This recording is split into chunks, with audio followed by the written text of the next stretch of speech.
Full that you're sharing with us today. So welcome. Thank you. It's nice to see some of you. I don't think I've met a lot of you, so welcome, but I'm sure we've seen each other in church at some point. My name is Erica Becker, and Blake is right. I am a pastor. However, I'm on family and medical leave. I had to quit my job 3 years ago because I have Lyme disease that I've had for probably 11 years.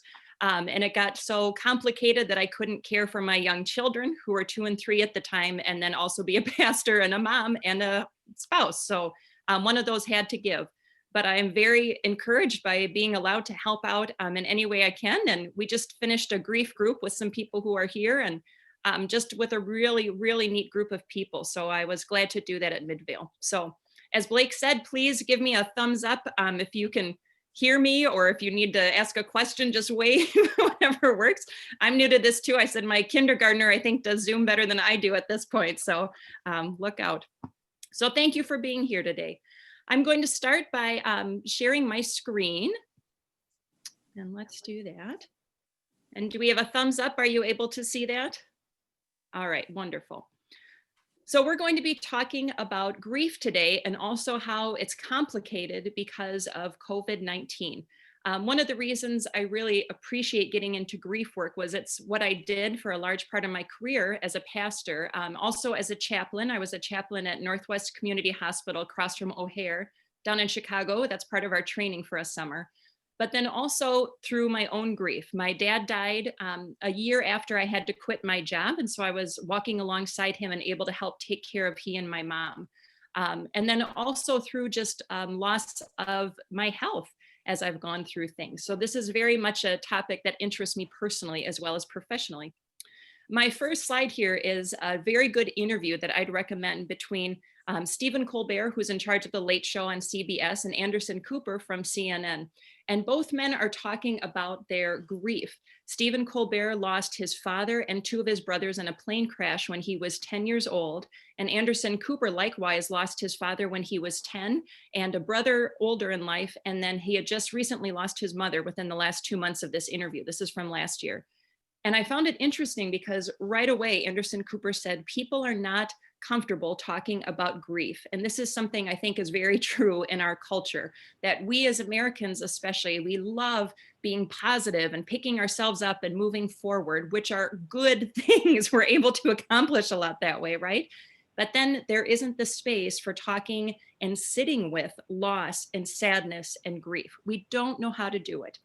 The other thing that complicates this, I think, is it used to be, as you know, we would live together, right, with multiple generations in homes. So if someone died, you would see that firsthand. This is why people don't think COVID is real, I think, because they're in hospitals as people are dying from this. It's very much separated from us. And that's something that we've lost as a culture, that we don't see grief on an ongoing basis. And so we don't know how to talk about it. One of the things, there were a couple from this interview I thought was interesting, was both men said that before their tragedy, before their loss, they were one person, and afterwards they were somebody else. That loss shaped them in such a way that it pivoted where they were going because it was so impactful for them. Another thing I liked was Anderson Cooper said he's a WASP, right? A white Anglo-Saxon Protestant. And he said his whole life he'd been taught to shove down his feelings. And after his mother died, he said what has been most comforting for him in the past 2 months was the random people who would reach out to him to talk about their own grief, as well as to share in his, because we need an outlet for our grief. So I'll link that. I think it's a very worthwhile video. It's only 20 minutes, so I'll link that at some other point. We shouldn't be surprised by grief, and yet it does surprise us. We think that in scripture that the Bible teaches us, and this is prevalent, I think, in a lot of evangelical circles especially, but if you just believe in God, you will be happy and you will be richly blessed, right? That just having faith in God will make your life wonderful, and all cares will fall by the wayside. And I think the truth is that there is significant amount of grief and suffering in scripture through some very major figures. The first thing I want to do is introduce just the book of Psalms. Now, as I told my grief group and others, I think this is such a helpful book because it shows every human emotion anyone can have. And so certainly there are Psalms of joy and gratitude and celebration, thanking God for everything. And then the psalmist gets to different points where they are crying out, where they are angry, where they are desperate. And this is one of those Psalms. Psalm 6 says, oh, and I can't see this now with everybody. I'm sorry, I'm going to do one thing here. Well, Blake, are you able to read that? I can't see Yes, I my can. full Sure. slide. I'm sorry, I'm making you do your stuff here. No, Thank no you. problem. Glad to read it. I'm worn out from groaning. Every night I drench my bed with tears. I soak my couch all the way through. My vision fails because of my grief. It's weak because of all my distress. Thank you. I'm going to ask you to read 2 more times, Blake, so hang in there with me. So here we get the sense that the psalmist, and if you've been through grief, you know this, you're soaking your couch or your bed or whatever with tears. I mean, the grief is so palpable. And it's also that your body is failing. You feel like you are physically weak. The next portion is from the book of Job. And this is a very familiar story. You probably know this, that Job lost not only his health, but his livelihood, his occupation, his career, and then his family members, all of them. I mean, an intense suffering. And in the book of Job, there's 3 friends that are trying to help him and do a terrible job of it, that are accusing him of being sinful and all these terrible things. And Job is crying out to God for all that he has lost. And so, Blake, if you wouldn't mind reading from chapter 3. Sure. Why is light given to one who cannot see the way, whom God has fenced in? For my sighing comes like my bread, and my groanings are poured out like water. Truly, the thing that I fear comes upon me, and what I dread befalls me. I am not at ease, nor am I quiet. I have no rest, but trouble comes. Thank you.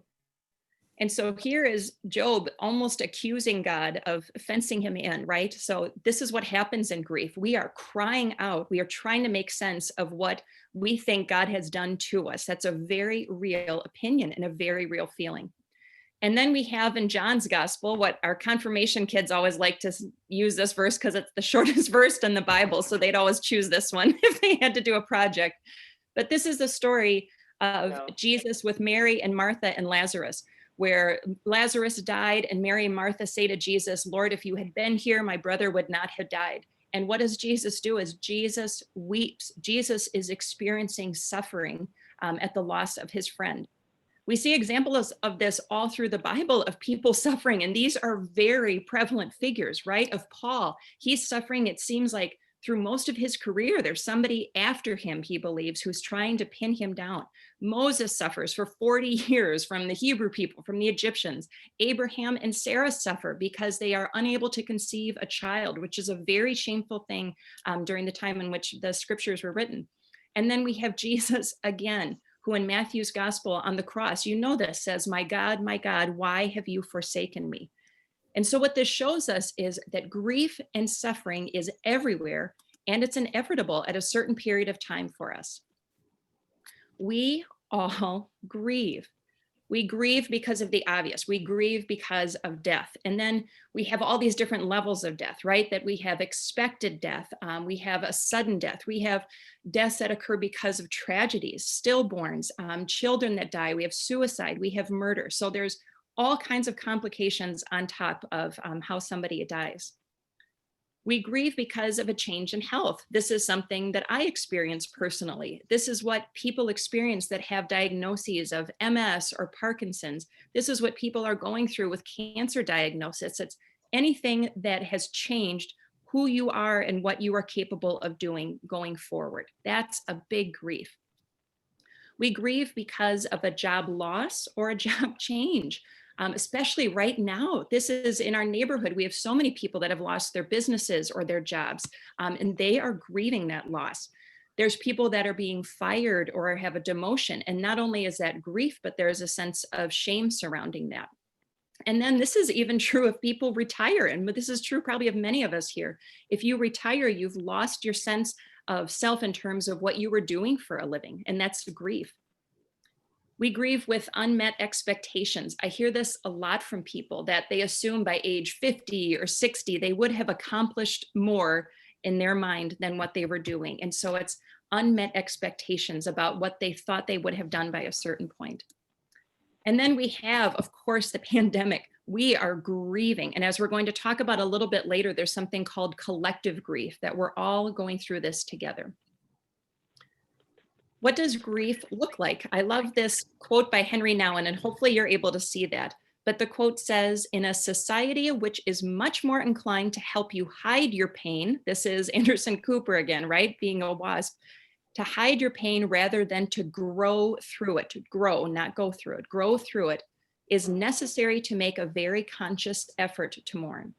So what is this telling us? That it is work to grieve. And what a lot of us like to do, myself included, is just kind of power through and move ahead and not think too much about it. And yet it's going to catch up. So what does grief look like? You've probably heard of the 5 stages from Kubler-Ross. Elizabeth Kubler-Ross, as you know, wrote a book called On Death and Dying, and she co-authored it. But this is a book that was designed to be for people that were actually dying. They were going through these 5 stages, the first of which is denial, and then anger, then bargaining, and sadness and acceptance. So these 5 stages. And I think these 5 stages are very valid. We've used them for people who are grieving, who have lost. The thing with these stages, though, that we like to do in our culture especially, is we like to say, okay, I went through the first stage and now I'm on to the second stage and I have completed it successfully, right? We like to be, we have ownership, we've tackled something. The thing with these stages, though, is why they're getting some criticism is because they are not linear. So you may go through sadness and anger, but that doesn't mean you just shut off a valve and you're done being angry forever and you're moving on.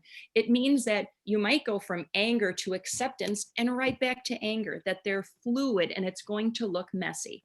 So grief is hard and it's messy. Some of these other things that are coming are from what I used for the books for our grief group. And so one of the things this author, Kenneth Haig, does is describe what grief looks like based on his experience with countless people.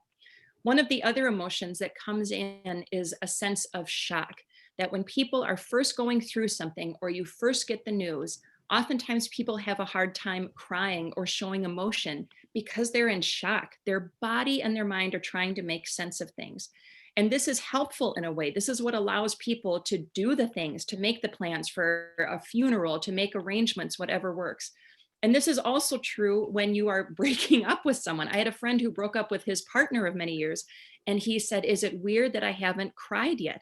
And I was able to say to him, "No, you're in shock. You're just trying to absorb all this information. It's a lot to deal with." The other part of that is that people's brains are foggy. One of the things, the examples from the books that we used in our group was that a man had gone grocery shopping and taken his cart full of groceries out to his car. He got in his car and he left without the groceries. I mean, his mind was just in such a fog. So that's part of what happens as well. People feel like they're going crazy. One of the hospice workers referenced in the books we used said whenever she would follow up with people after they lost a spouse or a loved one, is that they would tell her what they had been experiencing or how they'd been feeling. And at the end, they would say, "Am I going crazy?" To which she would always reply, "No, you are grieving." But there's very much a sense that what people are going through, that they're losing it. And I think this is also because grieving is very lonely. If you're going through something, you feel very alone in your grief. Another thing is, this is our culture again. I think this is also our Midwest culture. And this is where my friends from California always make fun of me, saying that we don't go through our emotions. We just pick ourselves up and we move forward. But there is a pressure to be strong, that if people have been caregiving for a long period of time, again, there's not something in them that just shuts off and says, now I'm going to be vulnerable. They've had to be strong and carry the weight of caring for someone who's dying for a long period of time. And so this pressure to be strong, or even just this innate desire for us to look strong, is definitely a real thing. There was also, I knew a girl who was 16 and her dad died. And on social media, you're able to comment, right? And one of the comments from a grown-up was, "You can do this. You're so very strong." And I thought that's a well-intentioned comment, but that's a terrible amount of pressure to put on a 16-year-old who's just lost her dad, her big guy future here. That grief is not the time when we lose somebody to be strong. And this is what's hard, because it's hard to be vulnerable. and it's hard to feel like you're weak. Another thing that can happen is you feel guilt or failure for something. That if somebody dies after a long caregiving, people have said that they feel guilty that they weren't more compassionate when they were exhausted and tired giving a lot of care. When I was a chaplain, I had a woman whose son had a terrible accident. He was 17 and he was in a car and he swerved too quickly to get off the freeway with a rubber tire in the road. And he ended up being brain dead. And we had to be there as he was taken off life support. And she was beating herself up with guilt about how she should have taught him to drive better, to be more careful. So there's a tremendous amount of feeling if somebody dies that you could have done things differently as you're looking back on your life together. People in our group described a feeling of emptiness, hopelessness, just sheer devastation, even if you knew a death was coming, that it completely changes your life. I knew this too. My dad was dying, over the course of a year, and I'm a pastor, and I thought, oh, I'll be able to navigate this, right? And I remember the moment I walked into the house and saw his body there in the kitchen where it was on his hospital bed, and it took my breath away. Just that feeling of emptiness and hopelessness that immediately washes over you and can stay for a while. And then this seems counterintuitive, right? But there is a sense of being full of relief and even happiness. If people have been taking care of someone for a long period of time, it's exhausting. And so if your loved one is gone, it's such a sense of a weight being lifted that you no longer have to do the emotionally and physically exhaustive work. And there's also a sense of happiness, right? That somebody is not suffering any longer, that people are free of pain. And I'm sorry, please stop me and I'll shut my mouth if you have anything to say. One of the things that people in our grief group wanted to convey was that grief is definitely a journey, that it's a day-by-day process that could change at any given moment. It's going to take a while, and that for each person, it's very unique. And again, this gets into not being comparing with others. We'll talk about that a little bit more. Grief is not a disorder, a disease, or a sign of weakness, in spite of what our culture says. However, it is an emotional, physical, and spiritual necessity. The price you pay for love. This is the risk, right? If we enter into relationships, there's a risk that something could happen or we could lose them. And this rabbi says the only cure for grief is to grieve. And whether you do it right after somebody dies, in the years past, or 20 years down the road, you're going to grieve at some time. What I like about this quote is that it talks about how grief manifests itself in many different ways. So grief is an emotional thing, right? You're crying, you're literally crying out or shouting. There's all this grief of emotion. It affects us physically. And so you have the picture of the man sleeping. I mean, people can be sleeping for a long period of time, especially again, if they've been caregiving. Or people have the opposite reaction where they don't sleep much anymore, or they sleep in their chair. They can't go back to the bed. And then we have spiritual grief. So I think this is very different depending on who you are as well. Some people lean on their faith and they find tremendous strength and comfort from their faith. Other people abandon their faith. And I think this is a very valid thing. They're angry at God.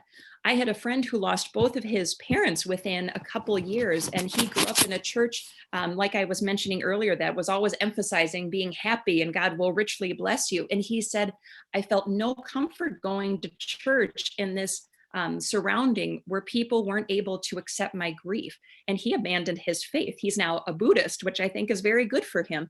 But that struggle is very real for people. So we grieve physically, emotionally, and spiritually. One of the podcasts I like to listen to is called On Being with Krista Tippett, and maybe you've heard of that. But she interviewed a woman named Pauline Boss, who wrote a book called Navigating Loss Without Closure. And she was talking about different losses people experience that are ambiguous, that don't have the ending where you have an actual body or where you're losing people gradually. And she talks about ambiguous loss, that it can be one of two things. It can be the physical presence and psychological absence. So this is true in terms of people with dementia, later Alzheimer's, or mental illness. They're physically present, and yet you're losing a piece of them every day psychologically. Or the counter of that is to have physical absence and psychological presence.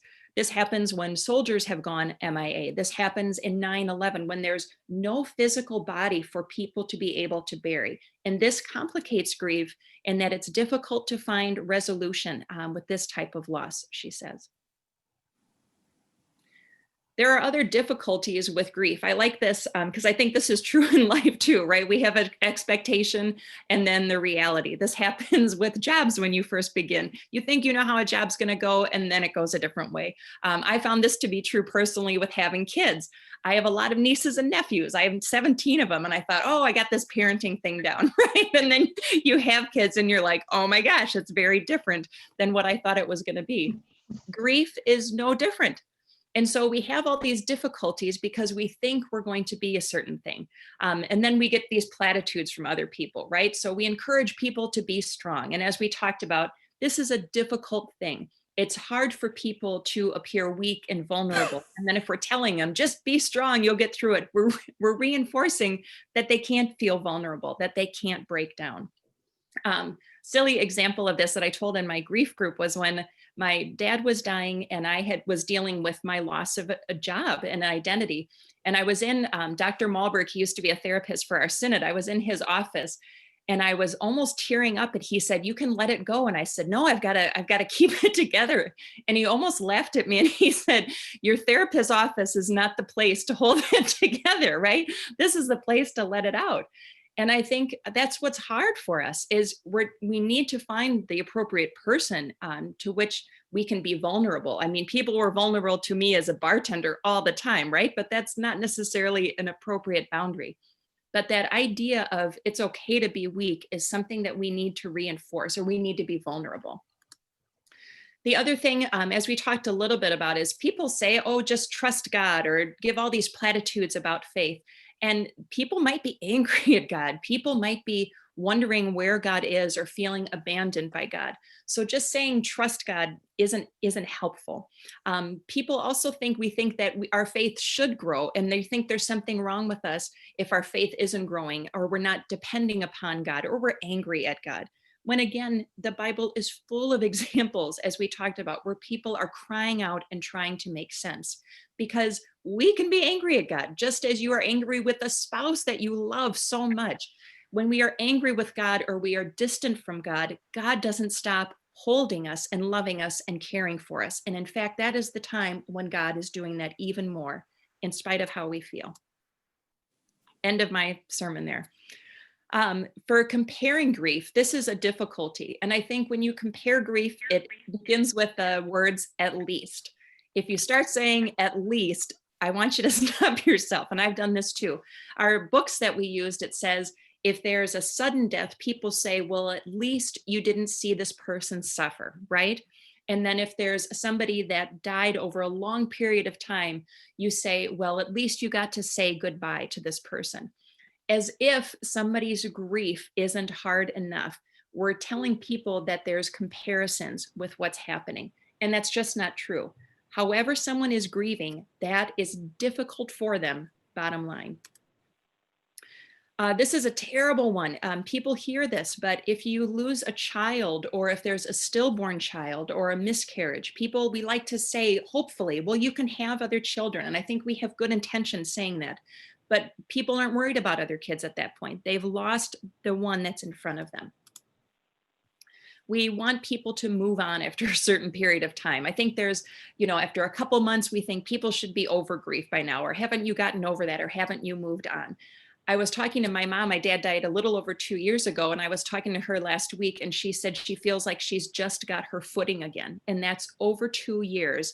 And my dad had a long death for her to get used to. So it takes years. And then there's the idea of sadness versus depression. This came up with that podcast from Krista Tippett with Pauline Boss. And she was explaining that we have a hard time dealing with sadness. We just attribute, if people are crying, that they must be depressed, when actually, she says, the amount of people who are suffering from depression is relatively low. There are a lot of us that are simply sad. We are sad at what we've lost. And we can feel this during the pandemic too, right?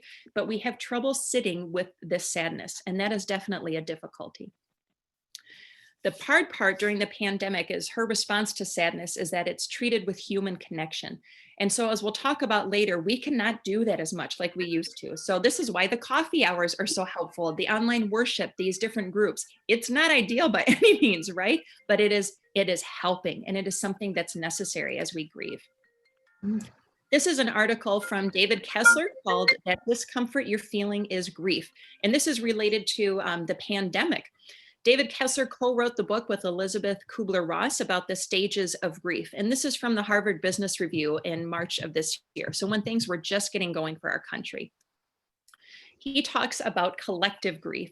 And collective grief is what we are all feeling together. The loss of normalcy, the loss of connection. And it even goes thinking about fear or a realization of economic turmoil. What is happening to all of us and to our world? This is what we're feeling on a global scale right now.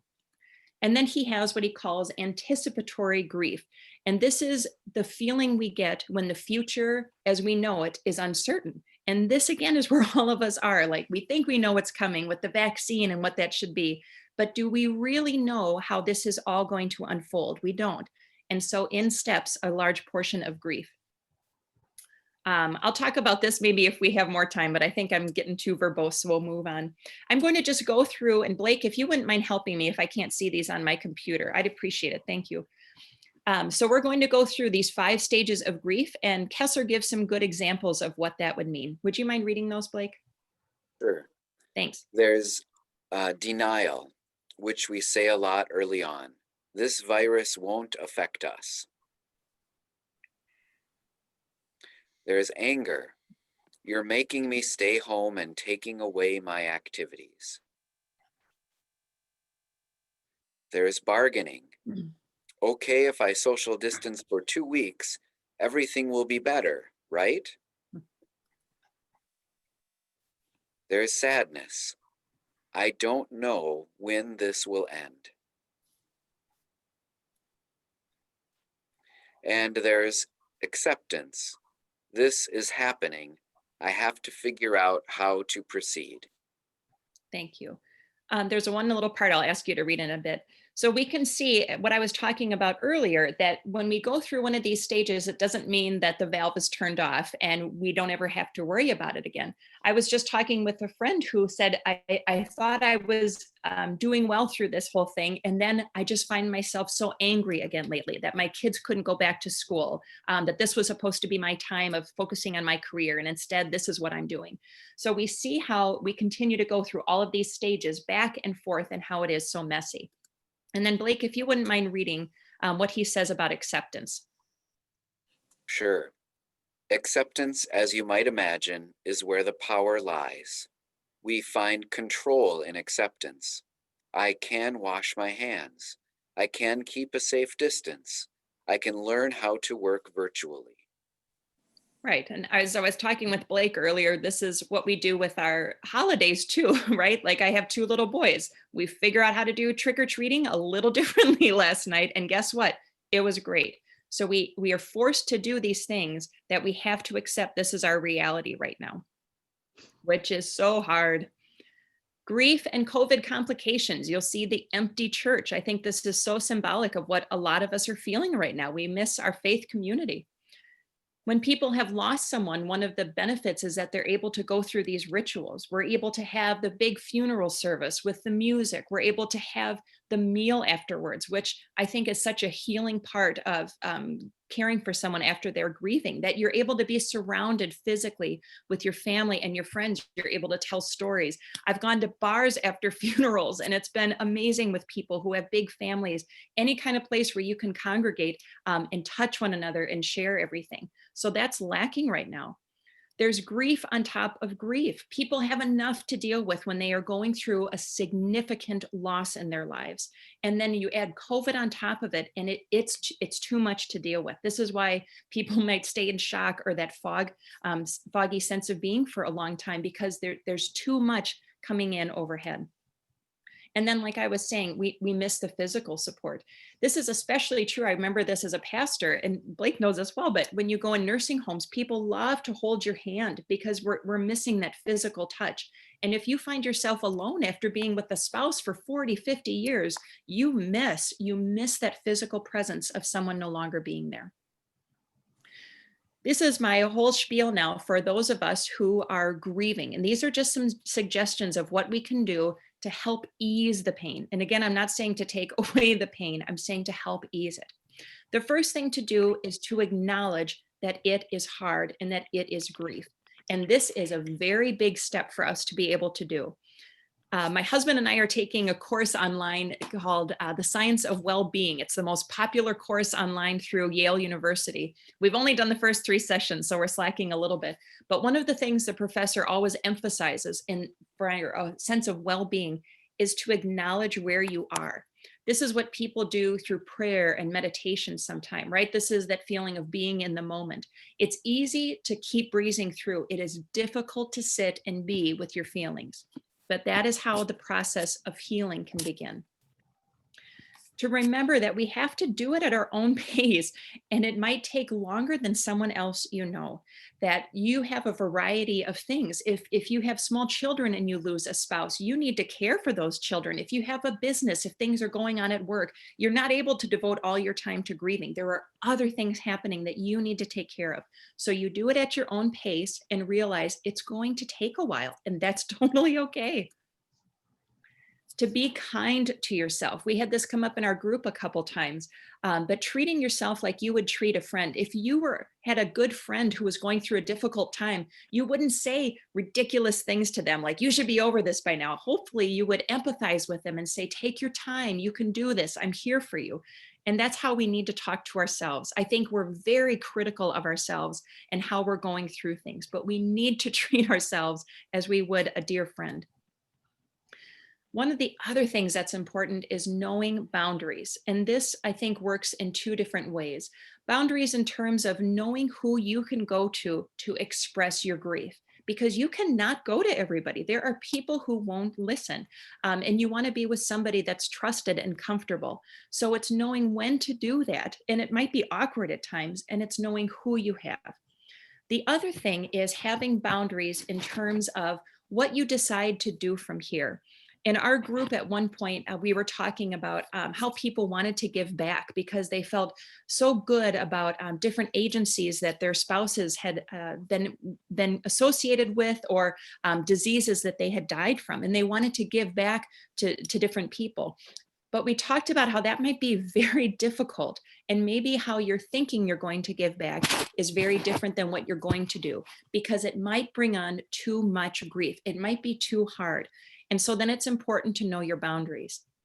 This is a psalm that I had when I was struggling with my Lyme disease. I had to quit my job at age 38, and I didn't like having physical restrictions on me at that point. I thought, I'm too young to do this. And I came across this psalm, and I really hated it when I first read it, because part of it says, the boundary lines have fallen for me in pleasant places. And I remember reading it and thinking, this is absurd. I have these boundary lines on my health, and they're not pleasant. I can't stand it.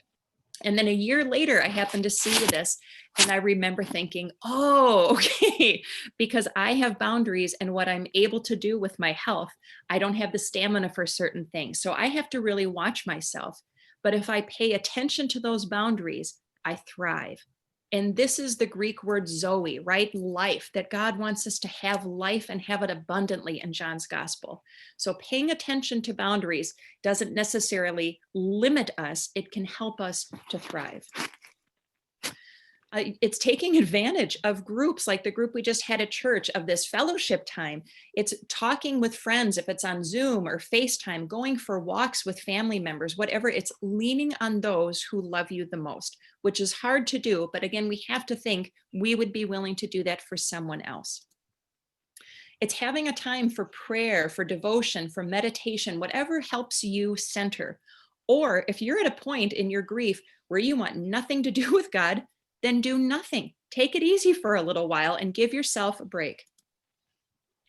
Some of the things that people did in our group and that are helpful are the things that you know and you've heard about before. Journaling, if you are a writer, or typing it out if you like to do that on a computer. Walking. I had somebody in our group got a Fitbit, and she said that she's just been going gangbusters with her Fitbit after losing somebody.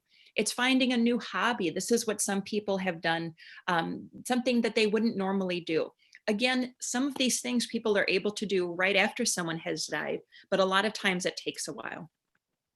It's coming up with new rituals. This is especially true around the holidays when somebody is gone, right? That we have Thanksgiving, and my dad in our house always carved the turkey. So our first Thanksgiving after that, one of my brothers did it. And we all just took this moment of collective grief, realizing he wasn't there, but then also instituting new rituals. It doesn't mean that going into Thanksgiving, you say, everything is going to be different. We're doing this all in one fell swoop. Sometimes smaller is better, but it's having new rituals while still honoring the person that you've lost. And then part of this is just realizing whoever you lost continues to be with you. Again, we can't just shut off emotions. You've loved someone for a long period of time, 10, 20, 30, 50, 60 years. You can't lose that love. It just doesn't evaporate. It is still there. And so it's recognizing that the person is still going to be with you in your actions, in how you smell things, and in a song that reminds you of them. And then eventually, we'll talk about this in a bit, but it's going to lead to some meaning. People find different meaning in their life. And this goes back to the Stephen Colbert interview. He says that he's grown to love the thing he wish wouldn't have happened. And I get not everybody's there, but he loves the thing that he wish wouldn't have happened, because he was able to find meaning in his life as a result of losing his dad and his brothers, who he said he'd rather have with him at the time. But it has affected his life in such a way that he's found meaning from his intense grief. Now, a big part of grieving, I think, is our responsibility as people who are watching others grieve. And I think at this time, we can all think of somebody we know who's lost someone, or who has gone through one of those losses we talked about earlier, a job loss, or a loss of health, or unmet expectations, or struggling through this pandemic. And I think this is where we get stuck, is people throw their hands up and say, well, I don't know what to do, or I don't want to bring it up because that person, I don't want to remind them of things. And this came up in the interview too with Colbert, but they said, people will say to me, I don't want to remind you of what you've lost. And they started laughing a little bit and said, I'm thinking about it every day. You're not reminding me of anything I don't already know. I'm constantly thinking about it. So part of what we can do as caring and loving people, again, is acknowledge the loss, is just basically be with somebody and not ignore it. When my dad died, one of the most hurtful things, I had a friend and her husband stay with me 3 days later after his funeral. And they stayed with me because they were in town in Madison for the, what's it called? But the marathon and everything, Ironman. And they came in and they sat down and they didn't talk about it at all. And I remember being so hurt by that. And I think they didn't know what to say, right? I can understand that. But it felt like my life had changed so drastically. And here was one of my dear friends who didn't even acknowledge it. And so I think what we can do for people is simply say some of the things coming up here that we'll talk about. How do you acknowledge the loss? Through cards, by phone calls, walking with somebody, asking them if they'd like to go for a walk, through groups. If you have a group of friends, then do something with the Zoom call or a connection, and ask that person how they're doing and really listen. The other thing I like, and I promise I don't get money from this company, is a month after my dad died, I remember my husband's company sent me some soup, and it's called Spoonful of Comfort or something like that. But it was soup for my whole family, a meal, beautifully wrapped with some rolls and a little honey jar and some cookies. And I remember thinking how thoughtful that was, because usually after the week or two after somebody dies, everybody disappears and they get on with their lives. And that's when your grief can really set in. So being in touch with people weeks, months after somebody has passed is very helpful. Then some of the things we can be saying to people is, I'm sorry, how long has it been? Again, we expect people to get over their grief, but that doesn't happen in a timely fashion. It's messy, it's hard. So simply saying, I'm sorry, How long has it been? If it's been years, and listening if people would like to share with you. Then one question my mom always asked growing up, she read this somewhere and I always thought it was so crazy. And now I think, oh, there's a lot of wisdom here. Asking people who are suffering, who are going through changes of health or job, what's it been like for you? And then sitting back and taking the time to really listen. What else can we do? We can simply have the idea of these two children in this picture of we're here to walk alongside one another. And I think that that's in our faith journeys and as we are suffering and as we are rejoicing. It's through everything. That's our job, to be in community with one another that God has given us. And so walking alongside or accompanying someone doesn't mean that we're fixing it. It doesn't mean we're taking the pain away. It doesn't mean we're congratulating ourselves for doing a great job and fixing this person. It simply means we're there. And I think this is a great gift that we can give to one another. Part of the problem for how we care for people is that our egos get in the way. And this has happened to me too. This is a natural thing that we go into a situation and we end up wanting to share our experiences with grief. And I think that that can definitely be helpful. But I also think we need to leave ourselves at the door. And I remember being a pastor and kind of before I would go into a person's house or something by their welcome mat, I would just pray, Lord, you got to help me figure this out and give me what I need and keep my ego out of it. Because it's not about me. It's not about us at that point. It's about the person who has lost someone. So we really need to focus on who needs care at that point. And then one of the other things I think is funny is that I've had so many people come up to me and say, I have no idea how to help this person. I have no idea what to do. They've just lost their dog, or they've just lost their child, or they've just had a health diagnosis, and I have no idea what to do. And this blows my mind, right? Because we have so many tools at our disposal. Go to Google, type in, how do I care for things? We do this when we have to fix our washer or our dryer or anything right now. Google is a wonderful place to go. There are wonderful suggestions. You can be specific and you can see what would be helpful. The other thing is be creative about how you can care for others. I have boys that are 5 and 7 now, sorry. And we have people in our neighborhood, 2 houses down here, who had COVID right at the onset. And I wrote them cards and we baked for them. And then I had my boys draw pictures for them. And when we saw them afterwards, they were like, oh yeah, the cards, the baked goods, fine, that was fine. But what we really loved were the pictures your boys drew. That's what we have on the refrigerator. And I think if there's a small way we can be sharing joy and sharing wonderment with people that are really struggling, then let's do it. I was wondering if anyone would have the time to share. Do we have time, Blake, or do we need to get, I've been talking too much, haven't I? Sorry. We have about 15 minutes. So. Oh, good. Yeah. So I just wanted to open, and I can't see everybody, I'm sorry. So if you're able to, go for it. But have you seen examples or felt examples of how you've been cared for as you're grieving? I'd like to give one fun example. Yeah. If I could. When you said, share a meal, or, I have a negative and a positive. Okay. There have been times when I'm a breast cancer survivor. And so nobody knew what to do when I was going through recovery. Mm-hmm. And so we were inundated with lasagnas. Hmm. Like that was sort of in our neighborhood how people responded. Like they didn't know what to say or what to do. And so they just kept bringing us lasagna. And so that was like a not to do. Yeah.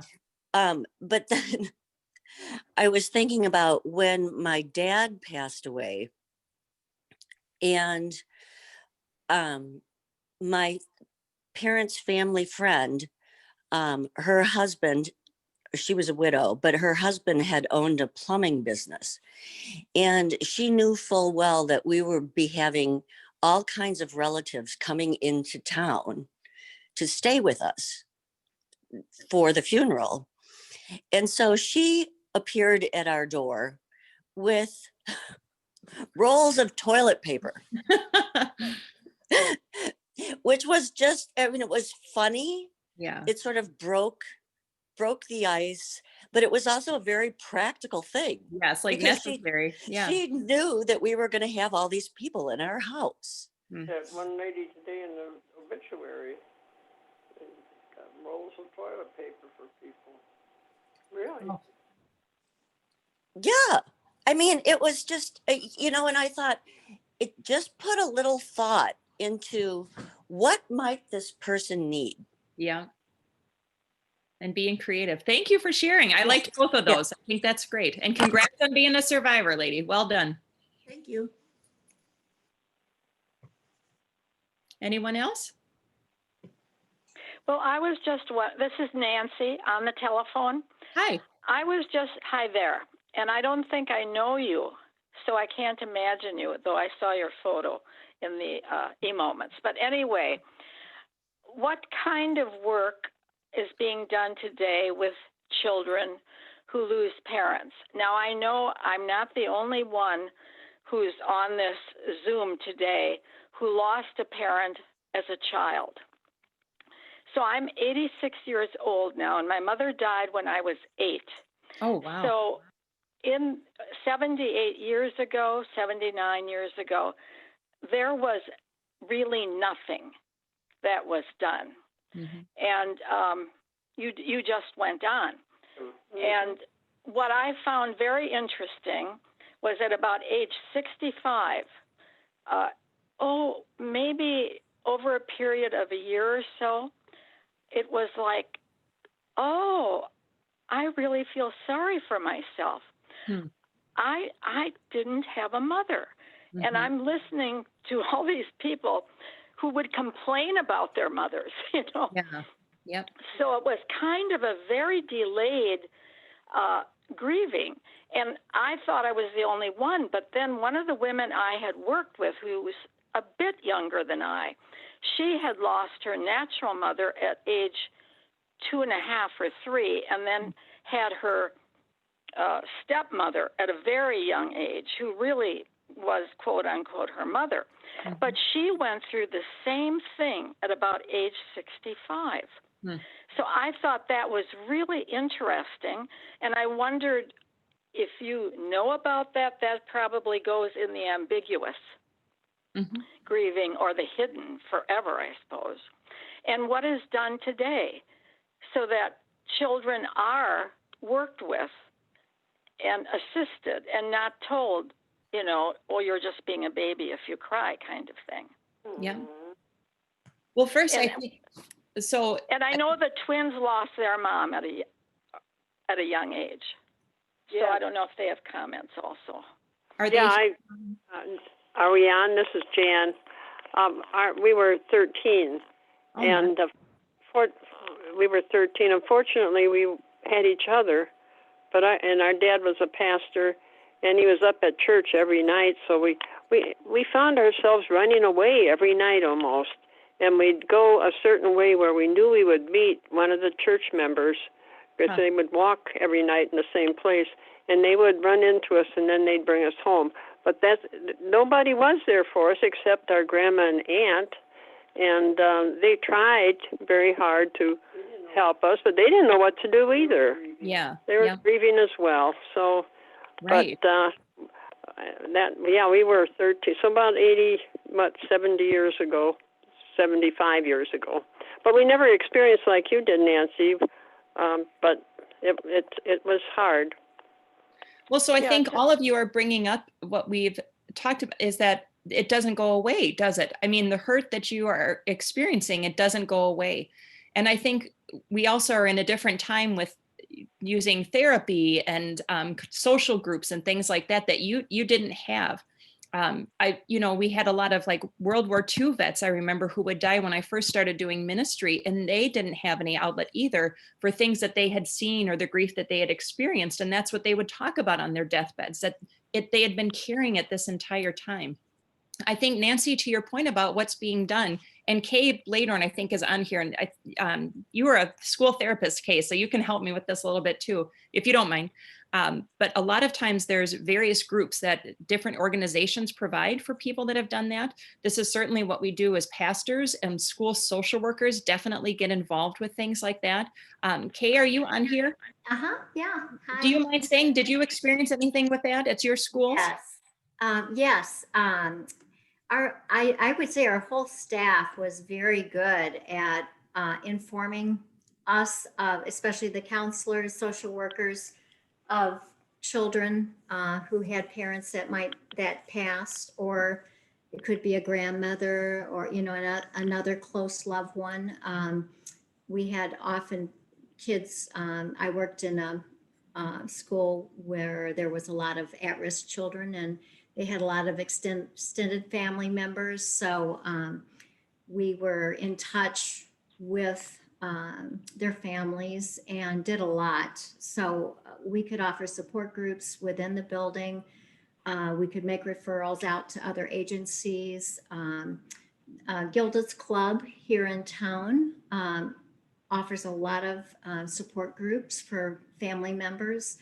And so, yeah, there's a lot more being done today. We had reading materials for them. But what do you do? That's my question. What is done? I know that there are groups, and I know that there's response when they're, but what do you do? How is the child worked with? It could be individually. It could be a support group that there's other students that you're aware of that lost, a family member, that you get these kids together. And so it would be the counselor leading it, or the social worker. And I'm talking specifically in the school system. I was at the middle school level for 32 years. And so we would offer these just support services that way. Make referrals to their ministers. If you were aware, they were involved in the church, and often the ministers already knew. Yeah. So thank you. Yeah, Nancy, sure. I just want to say one more thing too, because we do find out, as pastors, what's been going on. And in my last church, what we did is we had several students who had lost a parent, and what we would do is connect them with a congregation member we knew that had lost a parent as well, as kind of a support, who we knew had gone through it and could assist them in ways that they had experienced that we didn't know too. So I think it's a lot of mentoring and partnering to help them accompany too, like Kay was mentioning as well. I'm sorry you didn't have that. I think that's the bottom line, right? Is that it was a big loss for you, and then not having the help you needed at the time didn't help, did it? Oh, well, I didn't know I needed help.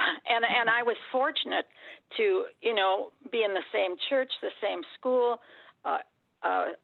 living with an aunt and uncle, but having my father involved, all of that kind of thing. So I didn't really know that I had a problem. Yes, I miss my mother, but so well, that's your reality. Yep. So that was what was so interesting, that 20 years ago, for that period of time, and then to have a co-worker who experienced the same thing. And that was unbeknownst to one another. So I don't know how frequently that kind of thing would have occurred among people sort of my age. Yeah. So I'm sorry if I took too much time in this session, but I thought I'd bring it up. No, I think I'm very glad you brought it up. Thank you. Go ahead. Were you going to say something?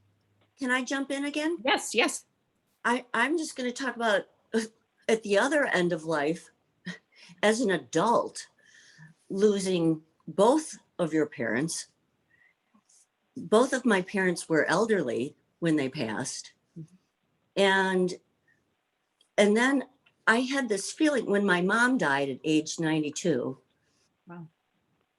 I had a feeling as a 57-year-old woman, feeling suddenly like an orphan. And it was a very odd feeling, because I was supposed to be a grown-up, and so I had, and I couldn't even share that feeling with my younger sister for fear of scaring her. Until just recently, I'm in this business network with other women, and we do sessions where we get to know each other. And a younger woman was talking about losing her remaining parent. And I just blurted out, I don't know, I mean, it was totally inappropriate, but I just blurted out, I said, "Do you feel like an orphan?" And she said, "Yes." Yeah. She goes, "Oh my God." She goes, "No one's ever said that out loud before to me." She goes, "I totally do." She Yeah. goes, "I'm a mom, I'm a grown up, I have a full-time job." She goes, "But I feel like an orphan."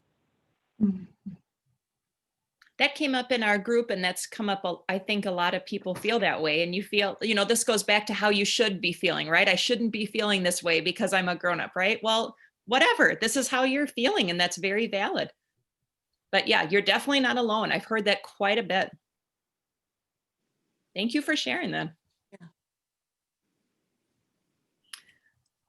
Whoops, now we have to go through all this again. I'm sorry. See, this is where my kids are better than I am with this. Oh, well. So we've gone through these things, and we'll have a little more time to talk. David Kessler, who I mentioned earlier, who worked with Elizabeth Kubler-Ross with the stages of grief, he lost his daughter. And he said that he still liked the stages of grief, that he definitely felt like those were still pertinent and helpful.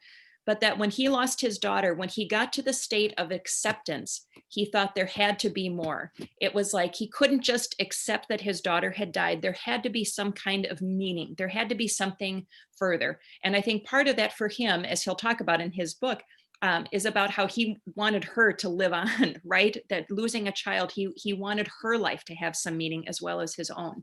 And so this gets into the idea of, what do we do when we get through a certain period of grief, of healing? What does that do for us, and how can we be helping other people? I realize that's not a place you get to immediately. So again, remember that we're talking about this takes years in order to get to this point. But one of the things in our grief group I did, one of the last sessions, was I asked people, I said, for next week, I'd like you to come back with some goals you have. What would you like to do differently with your life? What would you like to do with your life now that the person you have that you loved is gone? And people kind of looked crazy at me. And I remember the next week that two of the people said they thought it was a really difficult question and were kind of reprimanding me for asking such a question. But then one of the people ended up giving a beautiful explanation of what they were hoping to do in the coming days and the weeks and years down the line. And we had such thoughtful examples of what people were hoping to accomplish and hoping to do with their lives. Part of this is when you are married and you're caregiving, this goes with a little bit of relief that you can go off and do something that you weren't able to do before. And that brings a certain level of happiness. It's also doing things you've always wanted to do, trying a new hobby, trying something completely different outside of your comfort zone that you wouldn't have done with this other person. Again, this doesn't mean that you don't miss them, that you wish that didn't happen. However, you're trying to find meaning and move forward. This also goes with, we had a couple people in our group who wanted to give back to organizations that were important to them as their loved one was dying. And we talked about, again, this is where the boundaries thing comes in, but how giving back might look different than what you think it is. Or if it's too hard to give to the organization or volunteer with the organization for the disease that your spouse died from, maybe it's a good idea to do something a little bit different, to still carry that meaning, but to provide hope and healing for other people in a way that has good and safe boundaries for you. David Kessler is big on this. And I think this is where a lot of us can find hope, that there is meaning and there is life and there is healing after such devastation and such loneliness. And I think this is one thing that Stephen Colbert said in that interview was, if nothing else, he has such a sense of empathy for other people because he has gone through such awful things. And now he knows and he can deal with people who have gone through awful things. And I think that's one of the things we have to hold on to, that we are here to care for one another and empathize and truly be with one another. I thought we would, oh shoot, and it's on the wrong side. Well, Blake, do you mind me using you again? This is Psalm 23. I'm using this because it's familiar, because this is what we do at almost every funeral service of which I've been a part. But I'm using a different version. It's the contemporary English version. And I like this because a pastor I had growing up said, if you remember no other scripture verse, remember the first line of this, the Lord is my shepherd, or you, Lord, are my shepherd. And really, isn't that all we need to know, that in times of crisis or joy, that God is there guiding us, helping us, walking us through, even if we can't feel it. I also like this version because my dad was a golfer, and my brother scattered his ashes on a golf course, which I know is not legal, so I'm not telling you which golf course. But my mom found a lot of comfort that it says here, you let me rest in the fields of green grass. And we think about farmer fields, but for her, that meant a golf course. And so this is how, again, scripture can mean different things to us and comfort each of us in a different way. I thought we would close our session with this, and then obviously have time for questions, if that sounds all right with you. Blake, do you mind reading that? Sure. Thank So the 23rd Psalm. You, Lord, are my shepherd. I will never be in need. You let me rest in fields of green grass. You lead me to streams of peaceful water, and you refresh my life. You are true to your name, and you lead me along right paths. I may walk through valleys as dark as death, but I won't be afraid. You are with me, and your shepherd's rod makes me feel safe. You treat me to a feast while my enemies watch. You honor me as your guest, and you fill my cup until it overflows. Your kindness and love will always be with me each day of my life, and I will live forever in your house, Lord. Thank you. And so I just wanted to say that wherever you are in your journey of grief or loss, if you are someone that has lost someone, or you are living with, or a friend to someone who has lost someone, may you feel the overwhelming presence of God surrounding you. At the times when you feel like God is far from you, may you feel like the psalmist, that you are able to cry out and question and anger and joy and celebration, always knowing that God's hand is in everything. And that I think I'm very grateful for, I know you are too, but for this Midvale Community Church, where we're able to do things like this with such good pastors at the helm, that we are a place where we're able to grieve, we're able to talk about loss amidst the joy and the goodness. So I don't know how much time we have left. I really appreciate being here. So thank you all for listening to me blab.